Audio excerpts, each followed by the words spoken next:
Hi friends, ഇന്ന് ചെയ്ത് കാണിക്കുന്നത് വളരെ ഹെൽത്തി ആയിട്ടുള്ള ചീര കടയൽ റെസിപ്പിയാണ്. പൊടി ഐറ്റംസ് ഒന്നും ചേർക്കുന്നില്ല, എളുപ്പത്തിൽ തയ്യാറാക്കി എടുക്കുന്ന കറിയാണ്. എങ്ങനെയാണ് ചെയ്യുന്നത് നോക്കാം. ഒരു കുക്കർ അടുപ്പത്ത് വെച്ചിട്ടുണ്ട്. ഒരു തവി തുവരപ്പരിപ്പ് അഥവാ സാമ്പാർ പരിപ്പ് നല്ലവണ്ണം കഴുകി എടുത്തിട്ടുണ്ട്. ഇനി വേകാൻ ആവശ്യമുള്ള വെള്ളം ചേർക്കുക. ഒരുപാട് പരിപ്പ് ചേർക്കേണ്ട ആവശ്യമില്ല, കുറച്ച് പരിപ്പ് ചേർത്താൽ മതി. ഇനി ഒരു നല്ല പഴുത്ത തക്കാളിയാണ് ചേർക്കുന്നത്.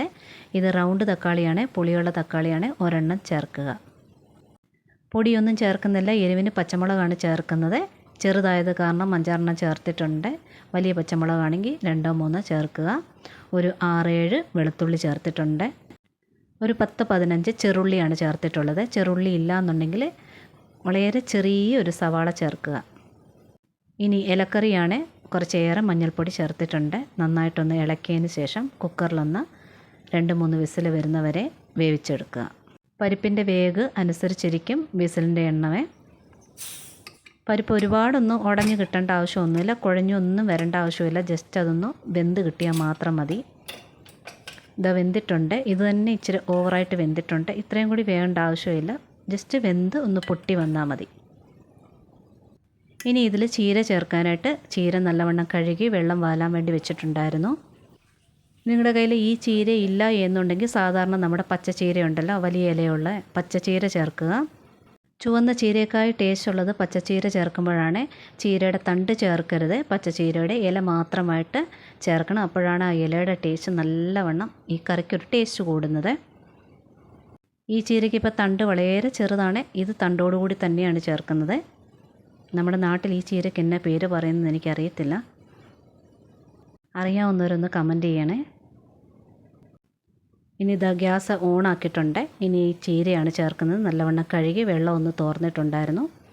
ഇനി ചേർക്കുക. ഇത് കട്ട് ചെയ്യേണ്ടതൊന്നും ആവശ്യമില്ല, അങ്ങനെ ചേർക്കുക. പരിപ്പിനൊക്കെ കുറച്ചേറെയായിട്ട് ചീര ചേർക്കണം. ചീര നല്ലവണ്ണം വെന്തങ്ങ് ഒതുങ്ങി വരും.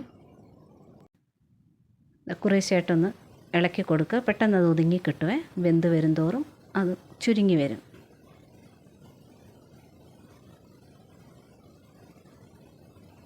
പരിപ്പെല്ലാം ഓൾറെഡി വെന്തതാണ്. ഇനി ചീര മാത്രം ഒന്ന് വെന്ത് കിട്ടിയാൽ മതി. പെട്ടെന്ന് വെന്ത് കിട്ടും ചീര. ഹൈ ഫ്ലെയിമിൽ ഒരു 2-3 മിനിറ്റ് മാത്രം മതി. ഓവറായിട്ട് കുക്ക് ചെയ്യേണ്ട ആവശ്യമില്ല. ഇനി ഇതിനാവശ്യമുള്ള ഉപ്പ് ചേർത്ത് കൊടുക്കണം. ഇതാ ഉപ്പൂടെ ചേർത്തിട്ടുണ്ട്. ഉപ്പൂടെ ചേർത്ത് കഴിയുമ്പോൾ ചീരയുടെ വെള്ളമൊക്കെ ഒന്ന് ഇറങ്ങാൻ തുടങ്ങും. വെള്ളം അഥവാ അടി പിടിക്കുന്നുണ്ട് എന്നുണ്ടെങ്കിൽ വെള്ളം വേണമെങ്കിൽ കുറച്ചൊഴിച്ച് കൊടുക്കാവുന്നതാണ്. ചീരയൊക്കെ വെന്ത് തുടങ്ങിയിട്ടുണ്ട്. ഇത് പ്രത്യേകിച്ച് തണ്ടുകനൊന്നും ഇല്ലാത്ത ചീരയാണ്. പെട്ടെന്ന് ഇത് വെന്ത് കിട്ടും. ഇനി ഗ്യാസ് അങ്ങ് ഓഫ് ചെയ്യണം. ഓഫ് ചെയ്തിട്ട് ആറാൻ വേണ്ടി വിടണം.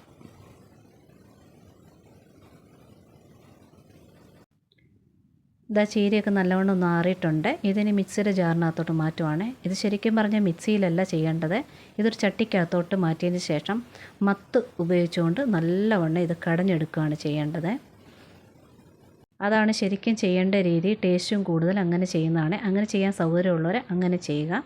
ഇപ്പം ഞാൻ മിക്സിയുടെ ജാറിനകത്തോട്ട് മാറ്റിയിട്ടുണ്ട്. ഇതൊന്ന് ഒരുപാട് അരയ്ക്കേണ്ട, ഒന്ന് ജസ്റ്റ് പൾസ് ചെയ്തെടുക്കുക, ഒരു 5 സെക്കൻഡ് മാത്രമായിട്ട്. അതുപോലെ തന്നെ ചൂട് ആറിയിട്ടില്ലെങ്കിൽ ഇത് മേളിലോട്ട് തെറിക്കും. അത് കാരണം ആറിയതിന് ശേഷം മാത്രം ഇട്ട് അടിക്കണം. ഇത് ഒരുപാടൊന്നും അരയ്ക്കേണ്ട, ഇങ്ങനെ അരച്ചാൽ മാത്രം മതി. ആ നൂല് പോലെ ചീര കിടക്കരുത്. നൂല് നല്ലവണ്ണം ഒന്ന് കട്ടായി കിട്ടണം. ഒരുപാടങ്ങ് കുഴകുഴാന്ന് അരയ്ക്കുകയും ചെയ്യരുത്. ഇനി ഞാൻ അതേ കുക്കർ തന്നെ അടുപ്പത്ത് വെച്ചിട്ടുണ്ടായിരുന്നു. ഇതിന് ശകലം കൂടി ഒരു വെള്ളം വേണം, അതായത് ഒരു പരിപ്പ് കറിയുടെ കൺസിസ്റ്റൻസി കിട്ടണം. അപ്പോൾ അതിന് കുറച്ച് വെള്ളം വേണം. അതുകൊണ്ട് ആ കുക്കറിനകത്തോട്ട് തന്നെ കുറച്ച് വെള്ളം കൂടി ഒഴിച്ചതിന് ശേഷം നല്ലവണ്ണം ഒന്ന് തിളപ്പിക്കുക. തിളപ്പിച്ചതിന് ശേഷം ജാറിനകത്ത് അടിച്ചു വെച്ചുകൂടെ ചേർക്കുകയാണ്. ഇനി ഇത് വെട്ടി തിളപ്പിക്കേണ്ട ആവശ്യമൊന്നും തന്നെയില്ല. നമ്മൾ ചേർത്ത വെള്ളം നല്ല തിളച്ചതായിരുന്നു. അതുപോലെ തന്നെ ചീര ഓൾറെഡി വെന്തതുമായിരുന്നു.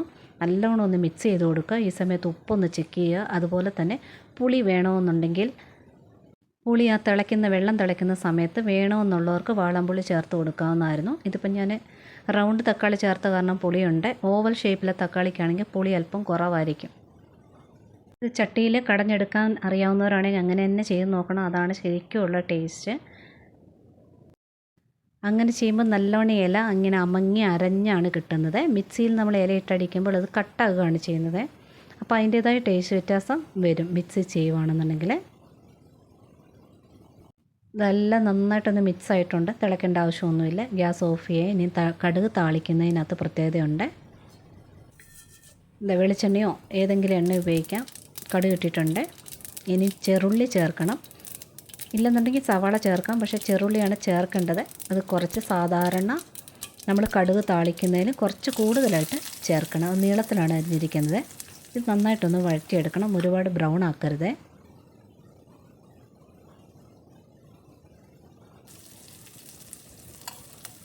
ഇതാ കുറച്ച് വറ്റൽമുളക് കൂടെ ചേർക്കുകയാണ്. ഇതാ ചെറുള്ളി ഇതാ ഈ ഒരു അളവിന് വഴറ്റിയാൽ മതി. കുറച്ച് കായപ്പൊടി കൂടെ ചേർത്തിട്ടുണ്ട്. ഇനി അത് ബ്രൗൺ ആയി പോകും. ഗ്യാസ് അങ്ങ് ഓഫ് ചെയ്യുക. കുറച്ച് കാശ്മീരി ചില്ലി പൗഡർ, ഇത് എണ്ണയ്ക്കൊരു കളർ വരുത്താൻ വേണ്ടി മാത്രമാണ് ഇവിടെ ചേർത്ത്. പെട്ടെന്ന് ചേർത്ത് ഇളക്കിയതിന് ശേഷം കറിക്കകത്തോട്ട് ഒഴിക്കുകയാണ്. ഇനി തീർന്നിട്ടില്ല. ഇനിയും ടേസ്റ്റ് കൂട്ടാനൊരു മാർഗ്ഗം കൂടെ ഉണ്ട്.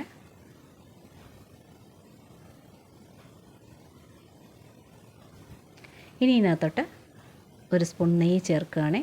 നെയ്യൂടെ ചേരുമ്പോൾ ഇതിന് പ്രത്യേക ഒരു ടേസ്റ്റാണ്. ആ ചൂടോട് കൂടി നെയ്യോട് ഒഴിച്ചുകൊണ്ട് നല്ലവണ്ണം ഒന്ന് മിക്സ് ചെയ്തെടുക്കണം. ഇതാ ഇത്രയേ ഉള്ളൂ. എളുപ്പത്തിൽ ചെയ്തെടുക്കാവുന്ന കറിയാണ്. ആ ചീരയൊന്ന് ആറാൻ വെക്കുന്ന സമയം മാത്രമേ കൂടുതലായിട്ട് എടുക്കുന്നുള്ളൂ. ട്രൈ ചെയ്ത് നോക്കുക. ഇഷ്ടപ്പെട്ടിട്ടുണ്ടെങ്കിൽ കൂട്ടുകാർക്കൊക്കെ ഷെയർ ചെയ്ത് കൊടുക്കുക. ലൈക്കും കമൻറ്റും തന്ന് സപ്പോർട്ട് ചെയ്യാൻ കൂടി മറന്നു പോലെ. നോട്ടിഫിക്കേഷൻ ബെൽ ബട്ടണിൽ ഓൾ ഓപ്ഷൻ ഓൺ ആക്കിയിടാനും മറക്കരുത്.